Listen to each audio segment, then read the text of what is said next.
my favorite albums of all time, from start to finish in front of an audience. I just considered myself lucky to be in the musical situation that I was in. I don't mind my cat cleaning herself on the fucking couch.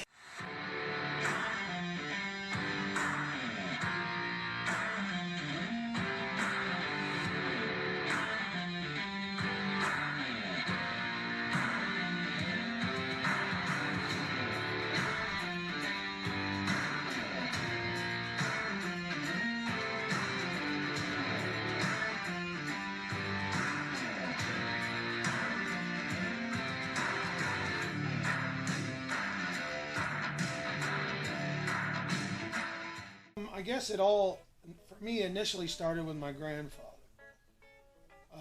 When I was a kid, he played bass in country and bluegrass bands, and he would play like at retirement homes and American Legions and stuff like that. And I went and saw that growing up, and I thought it was cool, but I didn't really do anything about it. Like, I didn't think that was something that I could really do. And but what it did was it got me interested in music as an art form, as something I could take enjoyment from. Really did it, and this is, anybody who knows me, this is not a big surprise. What did it for me was being 12 years old and seeing Kiss for the first time, seeing like a live clip from the 70s, and I was just floored, and I said, I have to do that. And so I went in and told my parents I wanted a guitar. I actually started on guitar. I was a huge Randy Rhoads guy, Angus Young. I was a big Angus guy, because I was kind of, my stepdad had a massive record collection, and he had it all just alphabetized. And so I would just go through, pull out albums. And if it looked cool, if the cover looked neat, because I was, again, 12 years old, right? 13. Right. I would just pull it out and listen to it. And that's how I discovered, Rush, and Iron Maiden, and Molly Hatchet, and, cool album covers. Yeah. Through, I think it was drama class in high school, I met a couple of the Yellow Snow guys. And we went down. They used to practice down the road here in South Pekin. And we went down just to watch them practice one day. And the singer never showed up. And so Corey, we were all just like standing around. And they're like, screw it, we're all here. Let's just jam, have some fun, And they were leagues ahead of us because they were actually playing shows. Right. They had the talent enough to be able to play cover songs. We couldn't even do that. You know what I mean? Unless right. Because what we were doing was kind of like, we were big death metal kids. We were big into death metal. But we couldn't play that. So what we ended up doing was sort of like a Ramones-style guitars with growling vocal. It was horrible. And so we started jamming around with those guys. And Corey was trying to sing us a certain song. I don't remember what it was, but he told me, and I laughed, because back then, Corey couldn't carry a tune in a bucket. He's gotten much better since. And he looked at me and he kind of slapped the microphone in my chest and said, well, if you think you can do any better, you do it. And I said, no. I sang along to records at home. Right. Blizzard of Oz, all the old Sabbath stuff. Oh, yeah. And so they said, come on, man, we're all just friends here having a jam, So they gave me a list of their songs and a book full of lyrics. And I walked into the guitar player's bedroom, was off of the main room in the basement where they practiced. Right. So I drug the microphone in there and shut the door. And so, we went through a bunch of songs. They did a lot of Ozzy, Green Day, stuff that was popular at the time. And a lot of like classic rock stuff. So when I came out, they were just kind of like, well, you got a really good voice, which I didn't necessarily think so. So they offered me to sing in their band. But no, I had known Harley since we were kids. We played together in Yellow Snow. And I was coming home from work one day, and it was a Friday. I thought I saw Harley like unloading gear down at Friends right here, And so I spun around, and sure enough, it was him. And started chatting with him. I hadn't seen him in a while, And he told me that they might be looking for a different bass player, and asked me if I was still playing. And so they called me a couple weeks later, and I was with them for years. Years. And it started off as Rude Awakening, and then it became Booty Trap for a while, because we actually got a letter from a lawyer. Some guy out in California had the name Rude Awakening copyrighted, or copywritten, however you say it. And he was these were the MySpace days, and he was going through MySpace, finding any band that had that name, and sending them cease and desist orders. So we had to change the name. And I played with them for a long time. I did a short little couple of months with Braille, with Josh Thompson and Gary Horry. I came into the Shake and did the Shake, and I was in there for almost 3 years. Did that, and after that, I think I had initially planned on taking time off. I was going to be done, because I'd been gigging, for a long time at that point, and I just kind of wanted to stop.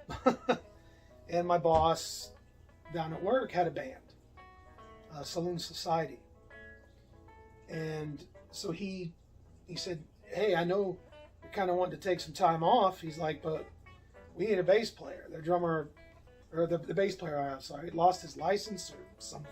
And so they asked me if I would do that. And so I did that for a while.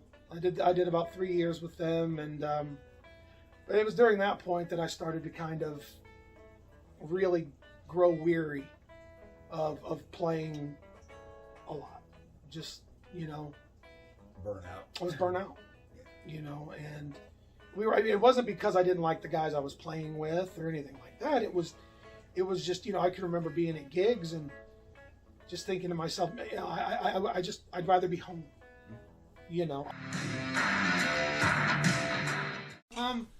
As far as the bass players around here that I loved growing up and that really had an impact on me, you can't not mention Sally, John. You just can't mention. You cannot not mention Johnny. I met Johnny when I was a kid, because I grew up a block away from Florrie's, and I was always in there. So I met John, and I remember hearing Jinx for the first time, and that kind of music it was really cool. I'd never really heard of a local band like that, So John was a big one. Pete, I love Pete Ramsey, man. I saw Krankenstein at I think we may have, in Yellow Snow, I think we may have played one of those multi-band benefit type things. Right. And Krankenstein was on the bill. Headlining too. Probably. And I saw Pete, and he was just, back then he was just this he's not changed much, just this raging guy on stage, and I was like, wow, that guy's intense. Jeff Logston. We could do a whole episode on how much I love Jeff. I learned a lot from him. I learned a lot from Jeff. Because, again, I lived a block away from Florrie's. I was always in there. And Jeff, I could talk to Jeff about music and just go on forever. And I know this is going to sound crazy to some people, but good old Rod Teeny. I learned a ton from Rod, as I'm sure I learned a lot from Rod. I learned how to sustain a band from Rod. That's one of the biggest things that I learned from Rod. A lot of people don't cite this guy a lot, but he's somebody who I've actually learned quite a bit from, just not only about music, but life. Danny Seidel. I learned a lot from Danny. Danny's one of my best friends, and great guitar player as well. I learned a lot from Mike Lane. I learned how to tear down that monster drum kit he had and set it all up. I was between bands when I was a kid, and Jinx was still gigging, and Mike and Ryan was playing with him at that point. And so Mike was on drums. And Mike and I became friends through Florrie's. I met so many people through that store. I wouldn't have half the friends I have if it wasn't for that store. But Ryan's another one that I can't not mention. I mean, you've known Ryan years longer than I was Ryan's first drummer. Right. You've known Ryan. So you know the kind of person Ryan is. Ryan is just, I love Ryan. You know what I mean? He's just one of those guys, man. When I met him for the first time when I was 16, felt like I'd known him for years. He's just one of those guys. It ranks way up there for me. When I was playing with This One's Pink, we learned the Animals album from front to back, and that's my personal favorite Pink Floyd album. And so we did a gig at Kenny's West Side Pub one night, and for our second set, what we did was we did the exact same show that Pink Floyd did on the In the Flesh tour, the Animals tour, right. Which meant we had to play Animals from beginning to end, Wish You Were Here from beginning to end, and I think Us and Them and Money were the encores, I think. Right. So I got to do something that not a lot of musicians can say they've gotten to do, which is I've got to play the music of my favorite album from a band from beginning to end. I think the first one that springs to mind is when I was in a band when I was a teenager playing bass. We played out at the Moose Lodge, and we played, it was like their Christmas thing, you know. And for the Christmas portion, they had my grandfather and one of his guitar player friends that were going to play some Christmas carols, you know, Christmas songs. And so what we did, they didn't have a drummer. And my grandfather said, well, you can keep a beat, can't you? And I said, yeah. And so I got up there and just played, you know, Jingle Bells and Santa Claus is Coming to Town and Rudolph the Red-Nosed. And I got to share the stage with my grandfather. That's the only time that ever happened. One time we got to play at Expo Gardens when I was playing in Braille. We got to play at Expo Gardens in the Opera House, and that was kind of a highlight for me because I was a big Who fan, still am. I love the Who, right. And the Who played on that stage, yeah. And so for me, I remember I was just overwhelmed that John Entwistle stood here. You know what I mean? This is hallowed ground in the truest sense of the word. That was a big one. And more recently, I think Craig and I got to open for Reverend Peyton's Big Damn Band.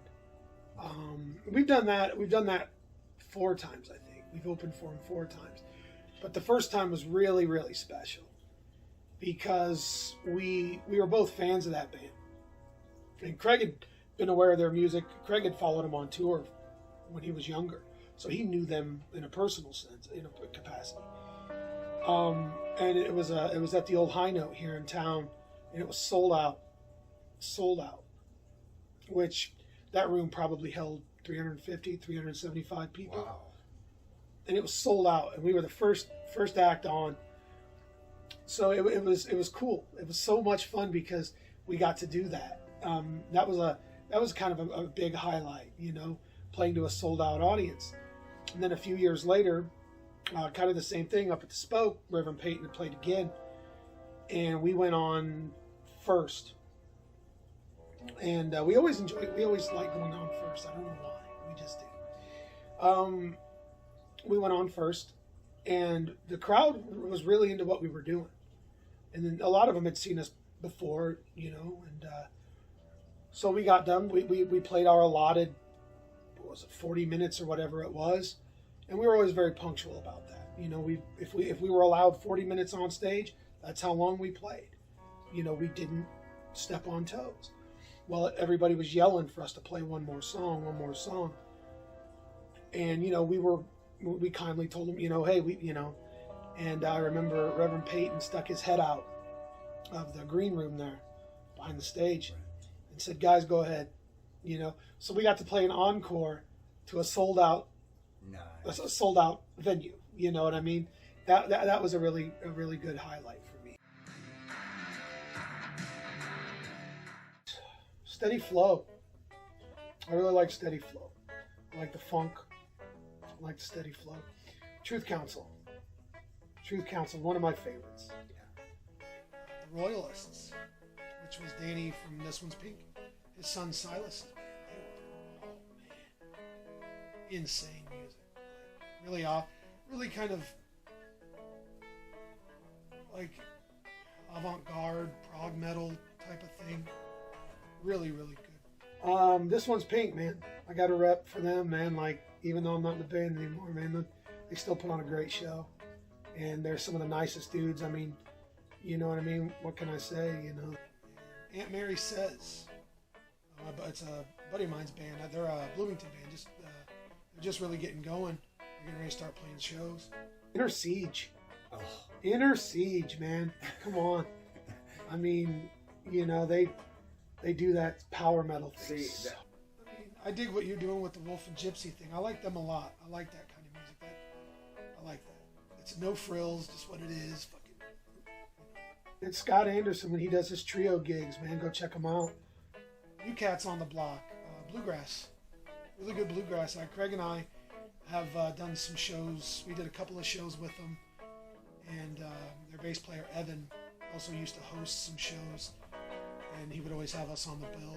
And they were a really good bluegrass band. Still Shine, another really good bluegrass band. I really like them. I don't know if Brainchild's still playing or not, but Brainchild was always one that I really enjoyed. Again, a lot of the cats I grew up with, again, Massalia, Pete Ramsey, Logston, people like that. Ryan's got to be in there.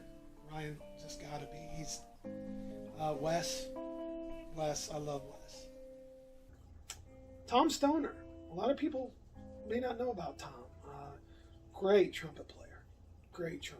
I've seen him play with Nathan Taylor. Nathan Taylor is, he's, great guy, great musician. I would say you. I can't, you know what I mean? You've been around since you were already doing this when I was a kid. You know what I mean? I remember we opened for you guys. It was your CD release party at In Cahoots. That was the Yellow Snow gig, yeah? Yeah. It was, don't tell me that. Poster for that. It was named Mother's Mistake, right? That was the band? Master of Puppets. No, this was Mother's Mistake. Oh, yeah, no, it was our CD release. It was like a CD release Mother's party at In Mistake, Cahoots, yeah. All the Jinx cats, Wolfer, Lane, those guys, the Tiger guys. I love the Tiger guys, man. Pat, Chuck Brierton, great guitar player. Those were all the guys I kind of grew up with. Hanging down at the shop, Bob Moulton, Danny Seidel, great guitar player. I'd even throw old Joshy Poo in there. I'd throw Josh in there. I've known Josh. I met Josh Townsend in high school. And Josh has always been a great guitar player. He's just good guy. I love Josh. Harley Donahoe. He's a great guitar player. I've played with Harley off and on since I was 15 years old. Great guitar player. Just, again, just one of those guys that he can throw it. He can play anything you throw at him. And those guys like that, I seem to notice Canton produces a lot of really good musicians. You know what I mean? It has to be. It has to be, because a lot of the guys that spring to mind immediately are mostly Canton guys. Wes, Ryan. But yeah, those guys. The guy, and all the cats I met at Florey's. You know what I mean? Those guys helped me, in numerous ways. And so I tend to look at them as legendary, man. I mean, when you go to somebody and tell them, Jeff Logston, man, everybody knows Logston. Or you tell them, you go up and you mention, Ryan Rose. They know them. They know Mike Lane. When a lot of people find out that I play in bands around here, they always ask me if I know all the same people.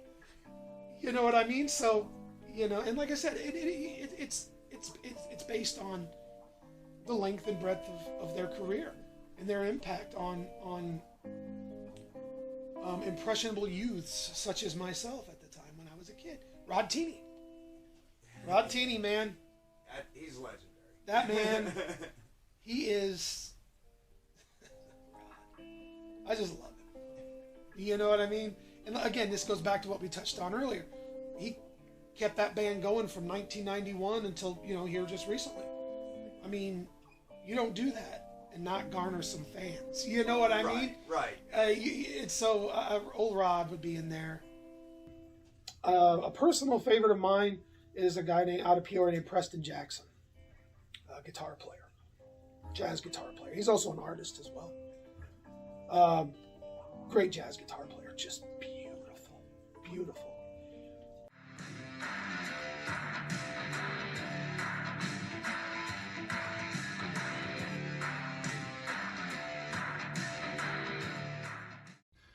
Ho, ho, ho, city sidewalks, busy sidewalks, just in holiday style. In the air there's a feeling of Christmas. Children laughing, people passing, singing smile after smile. And every street corner you hear silver bells, silver bells, silver bells. It's Christmas time in the city. Ring-a-ling, ring-a-ling, hear them ring. Soon it will be Christmas Day.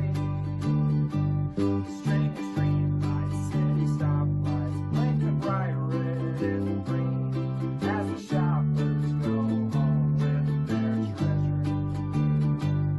Hear the snow crunch, see the kids punch. This is Santa's big scene, and all the love and hustle you hear. Silver bells, silver bells, silver bells. It's Christmas time in the city. Ring-a-ling, ring-a-ling, hear them ring. Soon it will be Christmas Day.